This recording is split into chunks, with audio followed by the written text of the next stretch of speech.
Another day in the IPL, another cliffhanger, another win for the Kings 11, another defeat for the Delhi Daredevils. That's the story on the night at the Firozshah Kotla. Gautam Gambhir's return to his home ground doesn't end in happiness because Shreyas Iyer, as much as he tried with 57 or 45 balls, could not get enough from Mujibur Rahman's last over. They fall 4 runs short, the Daredevils, after winning the toss and putting Punjab into bat, who themselves had a bit of a struggle on a streaky wicket at the Kotla. 34 by Karun Nair and 143 by Punjab. Who would have thought at half-time it would be enough, but it is 4 runs too many, and it puts Kings 11 at the top of the table. It resigns Delhi Daredevils to the bottom for now. This is ESPN Cricket for Matchday Runorder, powered by Techno Mobile. Jimmy Faulkner, Sanjay Mansrekar to look back at it, along with Gaurav Kalra, Gaurav Sundararaman, and Alexis Nunes and myself. Right, let's think about that game now and decide where it possibly turned. At 143 at half-time, Delhi would have backed themselves to get it. So where in that chase do you think it turned, Sanjay? Many moments in the game, the pitch being slightly conducive to slow balls and spinners' help matters. Delhi's batting form overall, the psychological stature or status of all their batsmen also came into play. When you have a tight match like this, how you're feeling at the moment, at that time when you're trying to play, the big shots under pressure come into play, and that kept hampering Delhi's progress. So the opposition kept getting wickets at the right time. Right. But as they say, the cricket was the winner. For me, the best thing was watching two young players, Mujib and Shreyas Iyer, sparring in the final over with the match on a knife's edge. Jimmy, forget all the cricket before that, but 28 from 18, 21 from 12, these are equations where the bowling team, almost with their eyes closed, seems to concede, and the batting team always backs themselves to get. So what happened was, like Sanjay said, is it just a batting unit without confidence, or did Andrew Tye and Mujib and just bowl exceptionally well at the end? Oh, they're definitely low on confidence. Hence why they've only won one game so far in the competition. But you look at the bowling figures; they only had one bowler. Then Kings 11 went for over 25, and that was Strand. Everyone else went for 25, even 19. So it's a phenomenal effort to defend that total. What about Ashwin's captaincy, those last 3 overs? Forget everything else before that. Excellent. Mujib for the last... Yeah, Mujib is always a tempting option to bowl in that final overs, but he went for him for the 20th because 19th is the crucial over where the match often gets decided. He's stuck with the seam bowler, because when you bowl a spinner in the 90th, you're taking a huge risk. It's a sensible thing to do. He's not an easy bowler to get away, but bowling him in the 90th would have been a bigger risk, so kept him for later. Got Strand to bowl the 19th, took the safer option, and thereby reducing the risk factor by bowling Mujib in the 20th. Flawless captaincy. Before I get the rest of them in, Jimmy, we've spoken of it in previous games. Mumbai against Rajasthan the other night. Not too many captains go for spin in the last over, even if their spinner is one of their best bowlers. It's quite nice that we saw a change in a spin bowling captain today. Yeah, definitely. And Sanjay's spot on there. You want to win the game, or be in a position to win the game in the 19th over. You don't want to leave it to the 20th over where your strike bowler comes back and the game's over 3 balls into that. So it was good captaincy, it was gutsy. Even the last over went for 12. We took 1 for 12, played one good shot, which Gaurav set off air, and the other one was a little bottom edge that ran away for 4. So, gee, it's tough being a bowler these days. Tell me about the game, because when you saw that final over, you thought the bowler dominated that over. He always had the better of the batsman, but the batsman eventually got how many runs in the last over? 12. So there you go. Without doing 12, much, One shot and lucky boundary. The image, Gaurav, at the end of it was focused on Gautam Gambhir. And for a man who's anyway struggling personally, would have hoped that coming to the Kotla would be the start of something new. We could look at a resigned sort of expression on the Delhi captain. Yes, I think now they can pretty much start thinking about not making the last 4. It's going to start looking very difficult. 1 out of 6 wins. And I wonder what Sanjay and Jimmy think of this, but there seemed to be an unnecessary urgency in some of the approach. Gambhir, of course, is struggling for form. Maxwell, you keep saying he plays the same way, but really now he's not. He's a senior player in the team. And he's not a big target. And you look at Prithvi Shaw at the top. Sanjay, even Prithvi Shaw at the top got away to a start, 10 balls for his 22, and then plays, what is a completely unnecessary shot in the circumstances. Let's give Prithvi Shaw a little bit of slack, perhaps. But this is a run chase, and the job of a batsman in a run chase, I can understand setting targets. Yes. You don't know what your target you have in mind, so you are trying to achieve maximum. Here you know exactly what the target is. It's not a big one. Just too much. It's almost like young players feel that they have the license to get out while trying to hit. They have that kind of freedom, and that's where I like Nitish Rana, and that is the reason. Fair enough. I said before the game as well that he's one who looks at the scoreboard and plays accordingly. Rishabh Pant's dismissal as well, getting out to the almost a lazy in that shot. fashion. Yeah, because the batting wasn't around great. 140 odd, this is the lowest score that has ever been successfully defended at the Kotla. Tells you something. You know, chasing 7 and over in a T20 game with that batting lineup, you'll go back and say, you know, there's only one side of your cricket that's stuffed up. With any batting lineup, you'd back it. But this thing, we had this conversation at length yesterday, Jimmy, of air on natural game versus playing situations. And Glenn Maxwell is someone you keep pointing out has one way to play no matter the situation. Therefore, that's his natural game. And we saw that 12 of 10. But as a Delhi fan, you look back and you think, why can't Glenn Maxwell just bat normally when the required rate is under 7.5, 8? He's been retained. He's a big name player. He's got so much expectation and he should carry this unit. But he does that. Would you be angry? Would you be annoyed? Oh, you'd be disappointed. He hasn't really had any impact so far on the tournament. Yeah, I'll be interested to see where Ricky uses him. He might find a spot up the top, I think, now. They've got to change things up. Personally, I don't think Gambia can play the next game. There's a lot of panic in his game. Even the start of his innings, he was 1 off 4, then a quick single, nearly a run out, just for one run. Yeah. Okay, let me get Gaurav in because one thing we've noticed is Gautam Gambhir. Clearly, we've noticed even when they're batting first, he puts a bit of panic in the rest of the batting with the way his innings are going, right? This was actually an ideal total for Gambhir to actually shine 140, 150. He's the one who bats too. Maybe he had that in mind and he got out the wrong time. But yeah, he seems out of place and the whole of Delhi innings, they were either too slow or too fast. I didn't see them take those singles, rotate their strike. We saw in the end Shreyas Iyer trying to hit, Tivatia trying to hit either in a couple of overs. In the middle, they could have taken a few singles here and there. Anxiety was coming across as a batting unit. Just imagine CSK in the last 5 overs chasing this kind of a target with Dhoni out there. Not about Dhoni's hitting ability, but just a calm mind, relaxed mind. I think it was a Delhi batting unit that was slightly anxious, tense, a bit uncertain about what to do. So it wasn't a calm run chase, knowing that the target was such a small one. Do they lack enough players to take responsibility in the middle order? Maxwell is now batting top 3. I think there is enough batting talent, batting ability. I see Shreyas Iyer there hanging in till the last over as a good sign.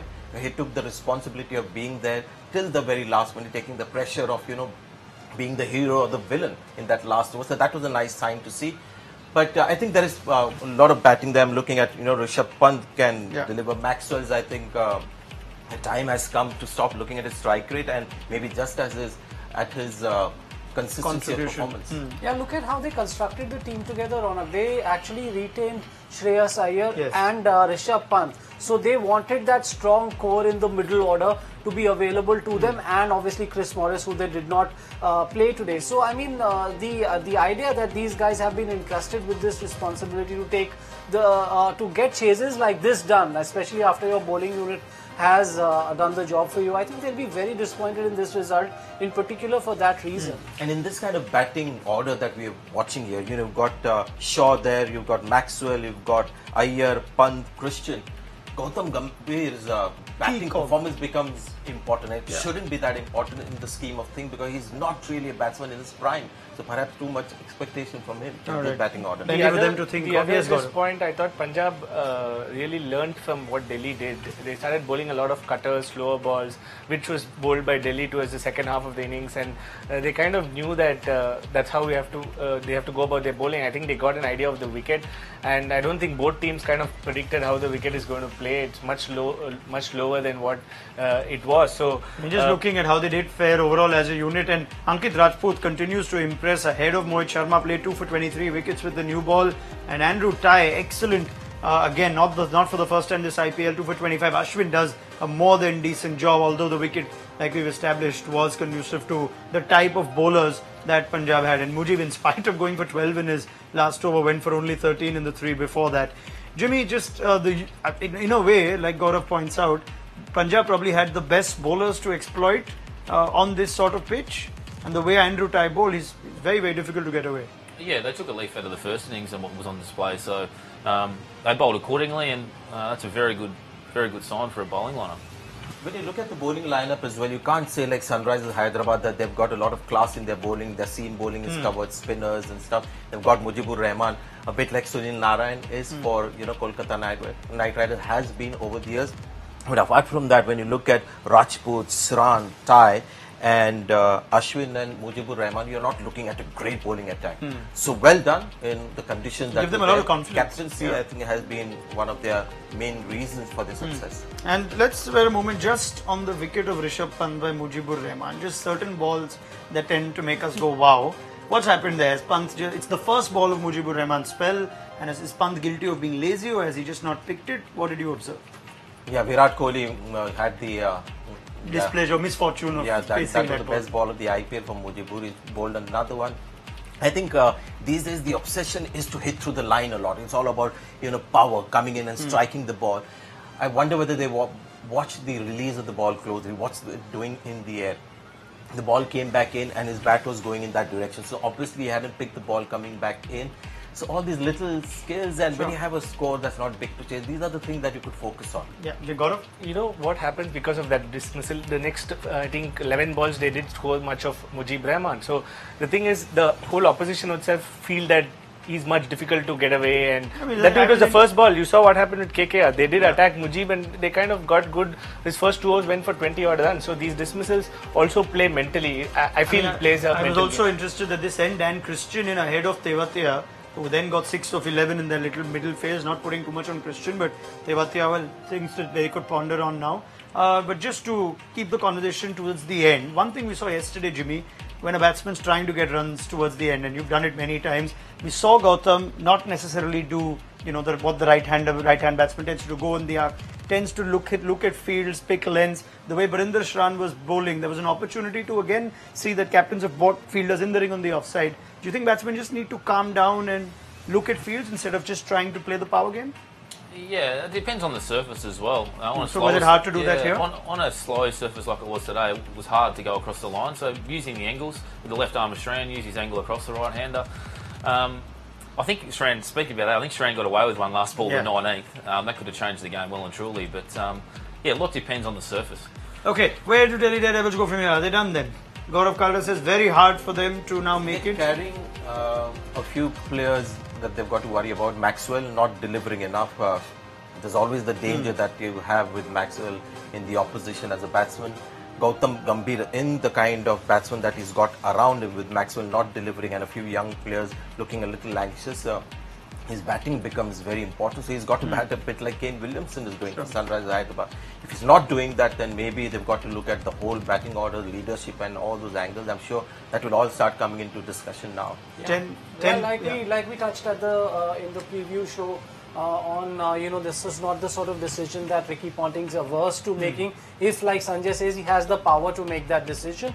He's dropped himself in the past from a team because he's believed that he's not contributing. Whether they go down that route with Gambhir, I'm not quite sure, because I'm not sure what options they have with regard to who can they bring in. Is that a big deal? Can you not just make anyone captain?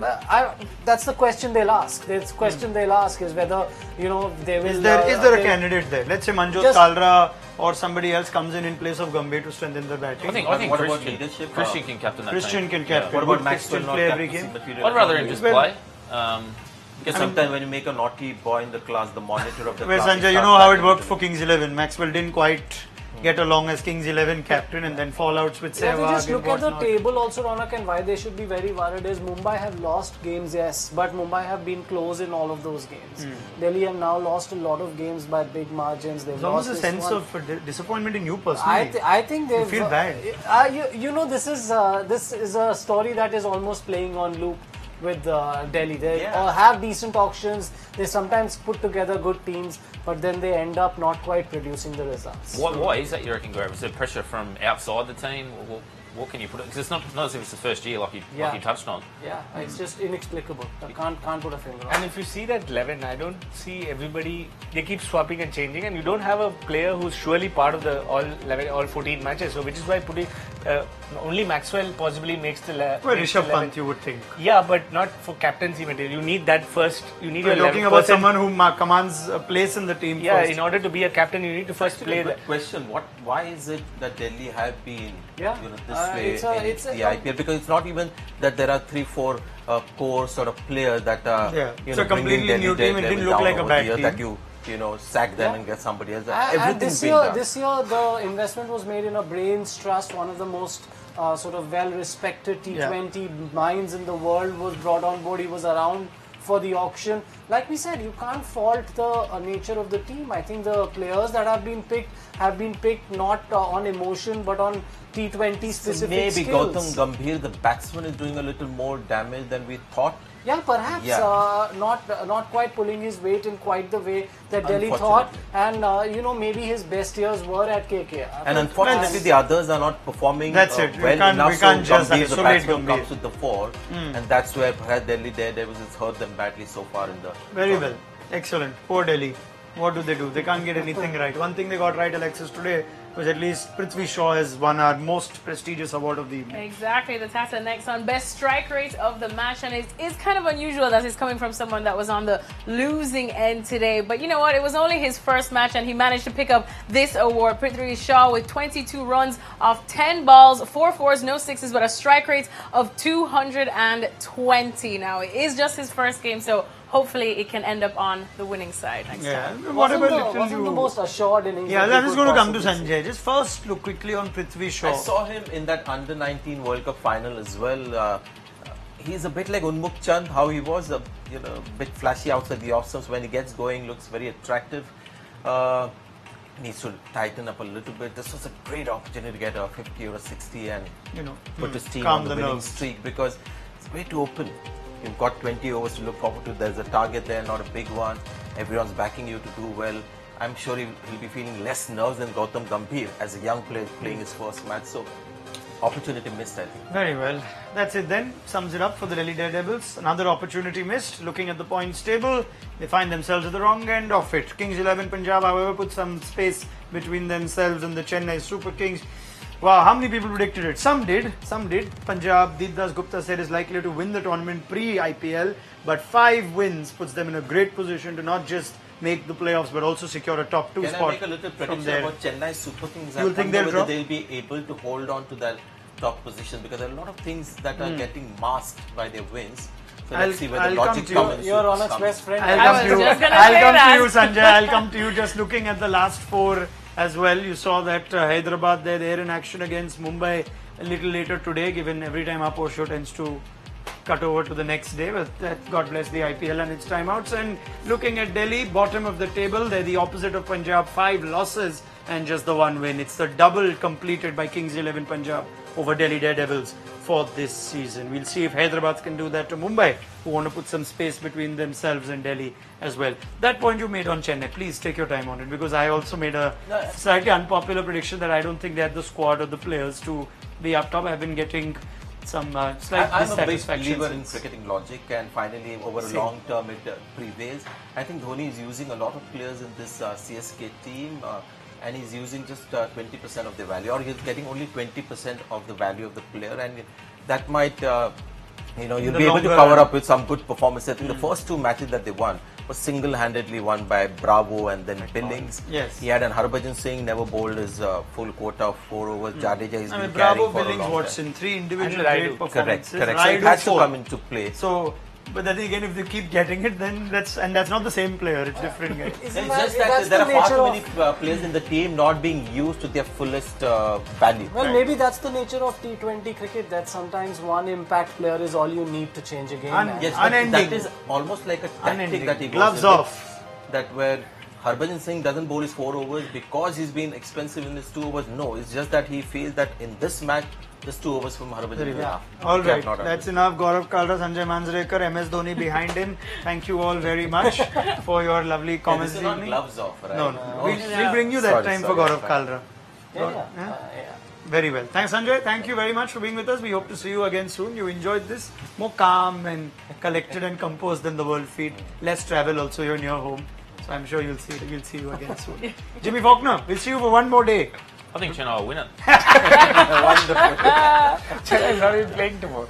And on that note, if Chennai looking to sign somebody in replacement, Jimmy Faulkner is released from us in a day from now. Let's see if it happens.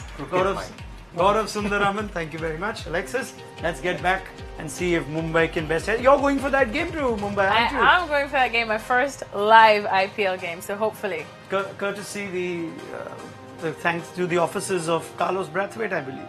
Oh. We're just revealing all my secrets out here. Well, you'll have enough time to talk to him because he probably won't He's make not the 11. playing, I know. But Evan Lewis will be playing and Karen Pollard, so I'll get to see some of my West Indians in action. Fantastic. Thank you very much, Alexis. Get us the very latest and the insights from what's going on in that camp. Join us then for our extensive coverage of the Mumbai-Hyderabad game, half an hour before the start, 7:30 p.m. India time on ESPNcricinfo.com, as well as our Facebook page and our YouTube channel. And of course, catch all the extensive coverage around the IPL on the ESPN Cricinfo mobile app. That's it from us on ESPN Cricinfo Matchday Runorder, powered by Techno Mobile.